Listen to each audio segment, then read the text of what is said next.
All right, guys. So our new unit takes us into parallelograms. So we're going to get a feel for the different parallelograms we're going to work with, how they relate to each other, and the rules that we learn. We have to really learn them well in this first section, parallelograms, because it's going to get carried into other shapes through the course of this unit. So first thing, let's look at our little polygon family tree here. We know a polygon is just a multi-sided closed figure, and the smallest one being a triangle. So we've been working with triangles for quite some time. Now we step up to quadrilaterals, and you can see on the screen some of the ones that we're going to work with. Now, we're not going to spend a lot of time on all of them, but we are going to touch on most of them. And it goes kind of quick because our focus in this lesson is parallelogram. Now, we are going to learn 5 properties of a parallelogram. And we're reusing properties that we already know from throughout the course of the year. We're just putting them into a new shape. But the way we handle each property on its own, nothing's changed. When we go from parallelogram, as we move down that family tree, with a rectangle, we're going to take those 5, and then we're going to add 2. When we talk about a rhombus, we're going to take those 5 with us, and we're going to add 3. And then when we talk about a square, we're going to bring everything with us. There's nothing new. So in a rectangle, we have a total of 7. Rhombus, we have a total of 8. And in a square, we have a total of 10 properties. So the ones that we learn now, the 5 for parallelogram, are really important because we're going to carry them forward with us throughout the rest of the unit. Then we'll take a look at things like trapezoids. So our 5 properties. First, in parallelograms, the most important, it's made up of parallel lines. So we have both pairs of opposite sides are parallel. Both pairs of opposite sides are parallel. That's really important, both pairs. If it's only one pair, it's actually a different shape. It's a trapezoid. Both pairs. Now, when we have parallel lines, we have to think of things like alternate interior angles, alternate exterior angles, corresponding angles, and consecutive interior angles. And that's something that we're going to see as one of our properties, consecutive interior angles. So let's go through the 5 in order. Both pairs of opposite sides are parallel. Both pair opposite sides are congruent. So in the picture, we're just adding these properties. Both pairs of opposite angles are congruent.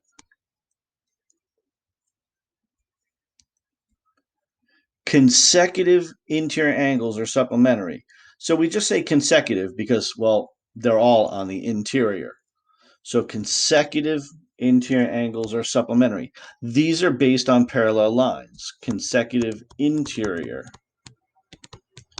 angles are supplementary. And again, something we already knew, but we have to apply it in this new shape.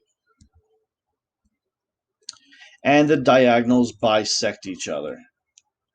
So we've got things that are congruent, diagonals that are bisected, and angles that are supplementary. Things we've been doing since the first marking period. It's just happening in a new shape. And you can see as we add all the properties, that picture can get a little bit busy. So we want to add the ones that we need for a particular question. So this is what it looks like with all 5 properties listed. This is a good list to have in front of you or available to you, especially as we do some practice and as we move into other parallelograms. As we move down our family tree, it is important that we know these and know them well. So I have a question here. What observation can you make about the triangles created by the parallelogram with the diagonals drawn in? Well, if we look at those triangles, they're all scalene. Look at the way they are marked. And the way this triangle is laying, the top and the bottom are marked 2, 3, 4. So those are congruent by SSS. The left and the right are marked 1, 3, 4. Again, congruent by SSS. So the opposite triangles are congruent by SSS. And that supports the idea that the left side and the right side are congruent because they're the corresponding parts of those congruent triangles. Same thing with top and bottom and even the parts of the diagonals. It's important that we name these parallelograms correctly. With a triangle, we said pick one vertex and go around it, clockwise or counterclockwise. And that's true, but you couldn't go wrong. Here, we have to be a little more careful. Yes, we're going to pick one vertex and go around it either clockwise or counterclockwise. So if I start at A and go counterclockwise, the name is A, B, C, D. But I could also start at A and go clockwise. Parallelogram A, D, C, B. Those are fine. And we can name it many ways. What we cannot do is skip around. So for example, DCAB, parallelogram DCAB.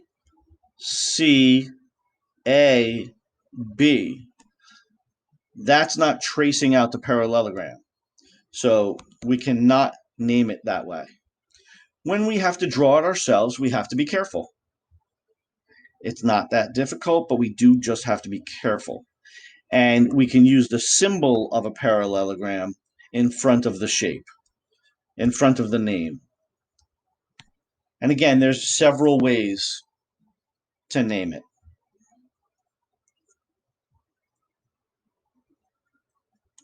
That's really it. 5 properties. We jump right into our examples. We know that opposite sides are congruent. So x equals 11. Opposite sides are congruent.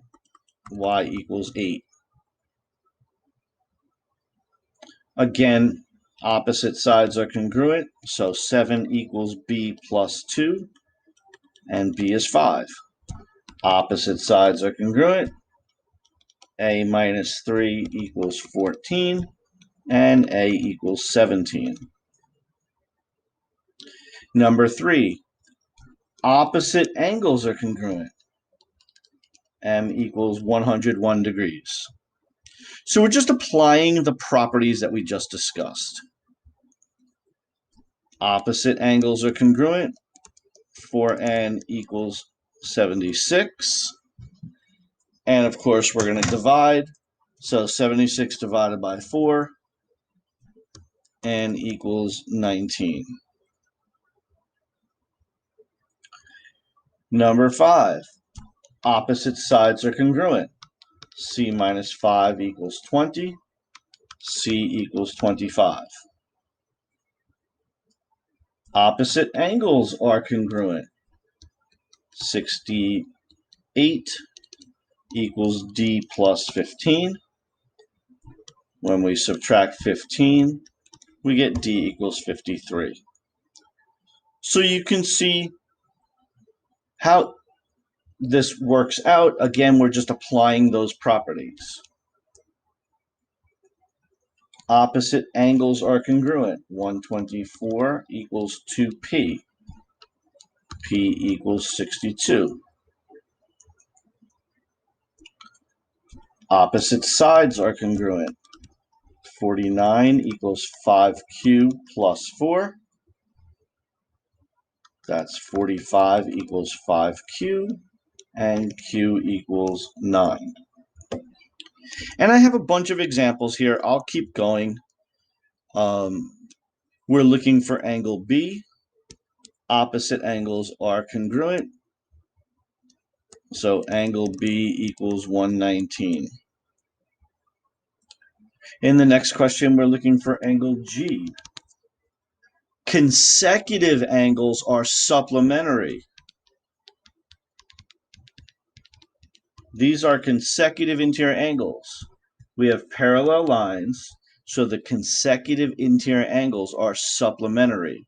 Now again, we weren't shown the parallel lines, but we were told it's a parallelogram, which means it is made of parallel lines. And we find out that x is 44.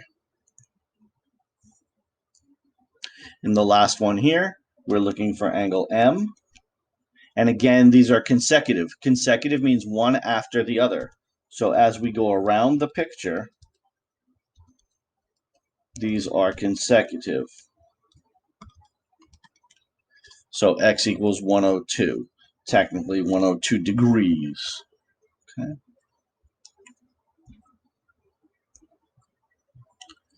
Pictures get a little bit busier. Now we're working with the diagonals, but remember our rule, the diagonals bisect each other. Both of them are bisected. So the parts of each diagonal are congruent. Now, we did not say that the diagonals are congruent, but both diagonals got bisected.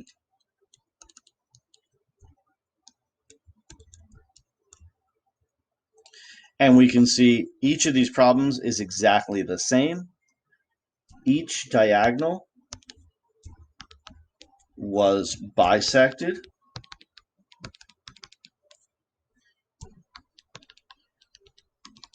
And we can solve for whatever variable we have to.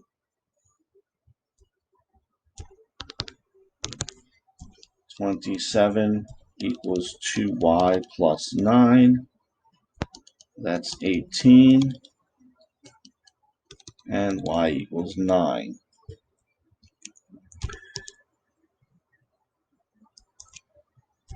For j plus 9 equals 6j minus 5. And j equals 7. And of course, we can finish this. I'm just going to slide here. Each diagonal, well, I don't want to use red again. Each diagonal was bisected. So 31 equals 7k minus 4. That's 7k, 35, and k equals 5. Let's see, I think we have a few more questions here. We're working with our parallelogram. So again, think about the 5 properties of a parallelogram. In this picture, MN, right at the top, is congruent. So MN is congruent to PO. We could also say MN is parallel to PO. And I don't want the picture to get too busy, so I'm going to erase things as I go. ON. ON is congruent to MP.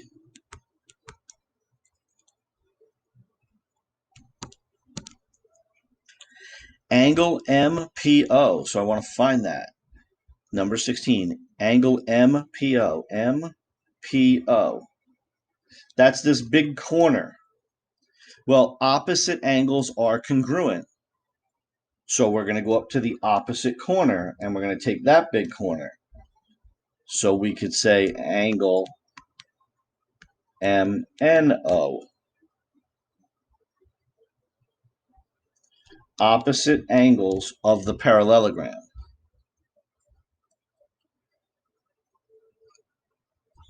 Number 17, PQ. PQ is right here. The diagonals were bisected, so PQ is congruent to QN.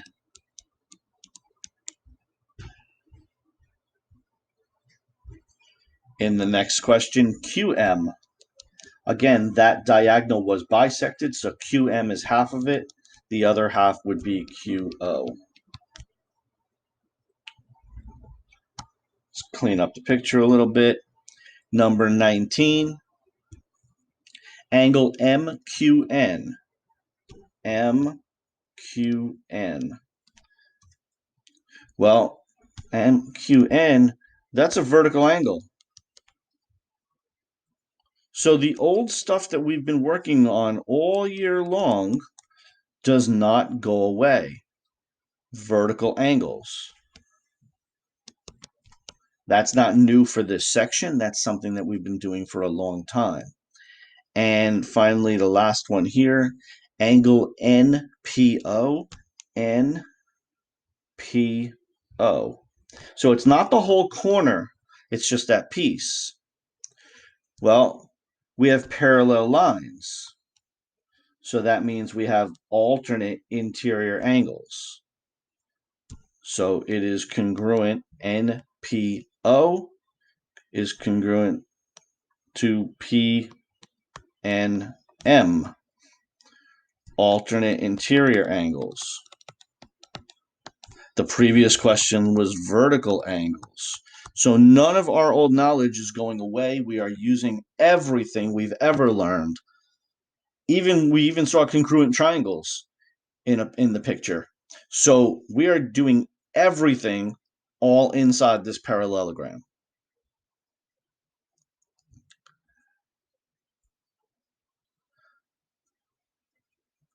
We've got a few more questions here, very similar to the previous ones.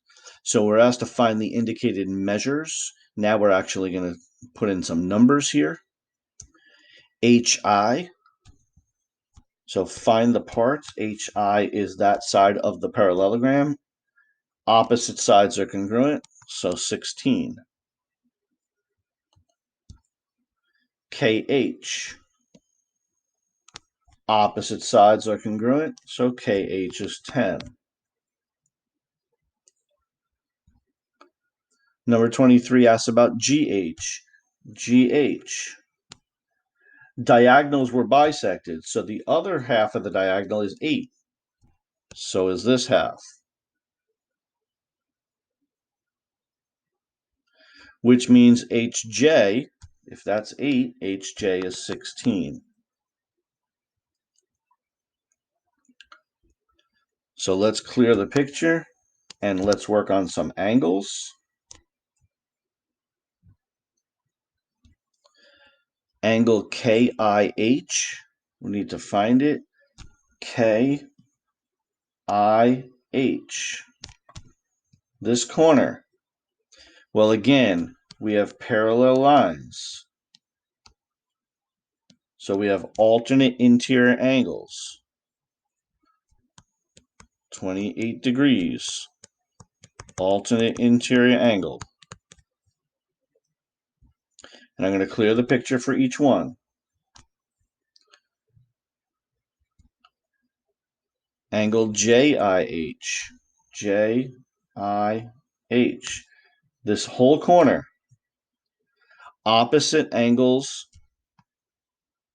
are congruent. So we know those are both equal. But we don't know that other one. We don't know that opposite one. So that one's not going to help. It's not going to work that way. We need a different rule. Okay.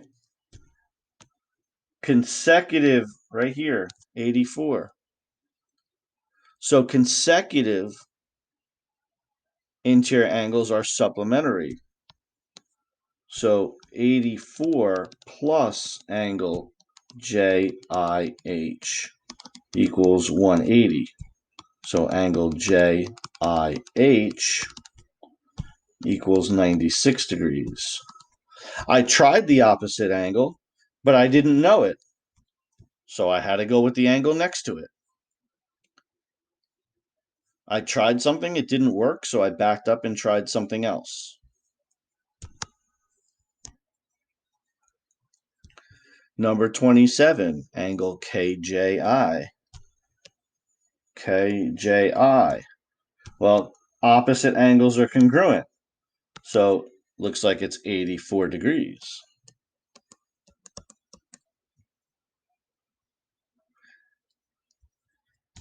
And the last one here, let's find it, angle HKI, HKI.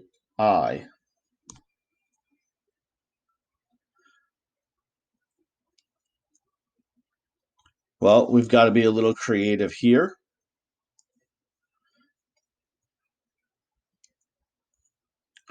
We don't know the opposite angle. We don't know the alternate interior angle. So it's going to take a little bit more effort to figure this one out. We have to get a little creative. The question becomes, what can we figure out? So I'm going to put a little X in there.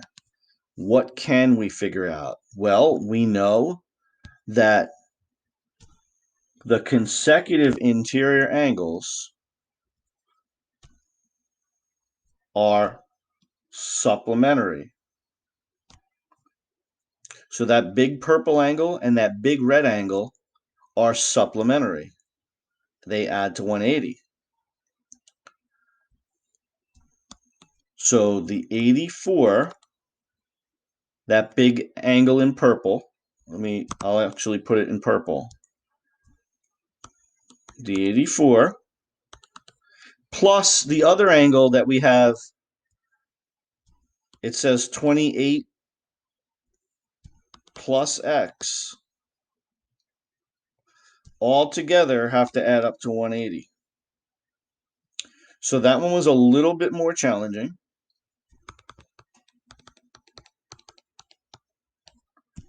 But we can certainly work that out.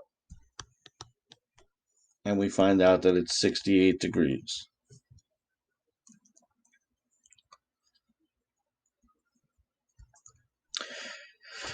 And now we get to some that we have to draw ourselves. So we have to be a little careful the way we do that. Remember the way we name a parallelogram. So let's see. Let's look at our first one. Parallelogram is called DOGS. Draw a parallelogram.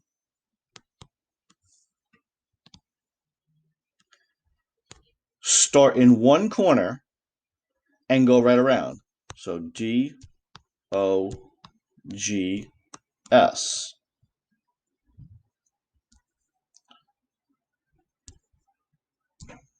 So we drew the parallelogram. The diagonals bisect at A. So the diagonals bisect each other. So fill that in. The first diagonal got bisected. The second diagonal got bisected. And it all happened at a point called A. Now let's see what they're telling us. DA and OA, so I'm going to fill that into the picture. DA is 16. OA is 8. Now, in my picture, the 8 looks longer than the 16. That doesn't matter. That's okay. The picture is there so that you can see all the parts. It's just not drawn accurately. So finally, we were asked to find two things, the measurement of DG and the measurement of OS. So looking at DG, D all the way to G. Well, the diagonals bisect each other. So if that side is 16, this side is 16, and DG equals 32. And we're going to say the same thing about OS. OS, if one side of it is 8, the other side is 8, so OS is 16.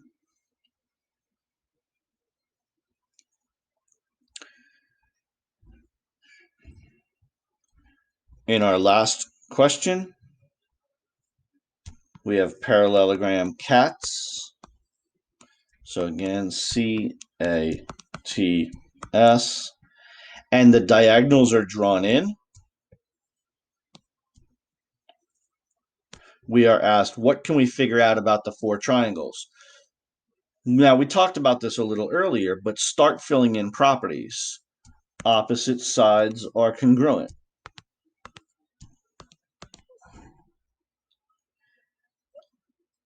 Diagonals bisect each other. So that diagonal was bisected, and that diagonal was bisected. 4. So now we can see we have 4 scalene triangles. Opposite triangles are congruent by SSS. So we can say we don't have a point in the middle, but otherwise we can name them. This triangle and that triangle. We don't have a point in the middle, so we can't name the triangle per se. So I'm just going to do this. I'm going to say triangle 1 and triangle 2. And then triangle 3 and triangle 4. Again, I can't name them correctly because we were not given the point of intersection, but it is the midpoint of each segment because each segment was bisected. Okay. So we have the 5 properties of a parallelogram that we need to know very well. Both pairs of opposite sides are parallel. Both pairs of opposite sides are congruent. Both pairs of opposite angles are congruent. Consecutive interior angles are supplementary, and both diagonals are bisected. They bisect each other. All right, let's do some practice, and we will pick things up with the next section.